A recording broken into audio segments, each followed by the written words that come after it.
Victoria. My name is Risola. Okay, I am from My Dream Nigeria, Torture Women Awareness Initiative. Can I get to know you? Okay, my name is Risola Abiola. I'm a special assistant to the Speaker of the House of Representatives, Right Honorable Yakubu Dogara. The theme is participation for women in good governance. I'd like to have your take on that. Well, it's very important. Nigerian women make up about half of the population, so it's important for women to be adequately represented across all levels of governance if truly we want policies and laws that will be reflective of the yearnings of Nigerian women and actually do protect and represent our interests. Okay. What do you think women need to do to actually get involved in good governance? You know, there are a lot of cultural norms that make it seem as if politics or governance is not a field for women to participate. So first off, we must realize that as citizens of this country who are equal before the law, we also have to exercise our rights, our civic responsibilities, register for the continuous voter registration, register, get your PVCs. For those of us who are active in our communities, join a political party, seek to represent your people, engage your leaders, ask questions. If you have a representative that hasn't done much, or you have an elected leader who has not delivered on the dividends of democracy, draw attention to these things. Engage in civic society in your community. Let other people know that these are the kind of expectations you should have with the people you elect, and that the next election process, the emphasis should be on electing people who actually truly have the concerns of the people at heart. So we can't just afford to be passive members of the society anymore. We all have to stand up.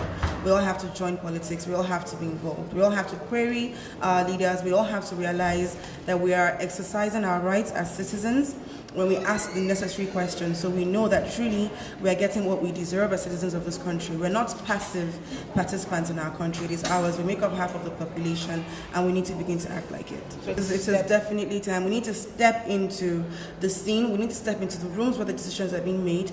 We need to have our voices heard. We need to be part of the process. We need to stand up and secure representation for ourselves. What's your Nigerian dream? My Nigerian dream is a country in which youth and women issues are prioritized, where we have young people and women in the corridors of power, in adequate capacities, serving, actually contributing to nation building, where unemployment, for instance, is tackled, where gender-based violence, discrimination become a thing of the past. That's my dream country. What are you going to be doing for Nigeria? Well, I can talk about what I'm already doing. Exactly. Yes. We have the APC Young Women Forum. I'm currently the acting president of that, and that was set up specifically to mobilize young women, get more young women involved in politics. That was because we noticed that when we had youth engagements in the party, young women were grossly underrepresented. So the forum, the aim of the forum is to get more young women to join politics, to be more politically active, to aspire to elective office. We have members who are appointees at various stages of the government. We have a member who has been a councillor, and going into 2019, we hope that more of our members can actually run for office. Then also within the APC Youth Wing, I've done quite a bit of work. I was a founding PRO of the All Progressives Youth Forum, also calling for youth inclusion in politics.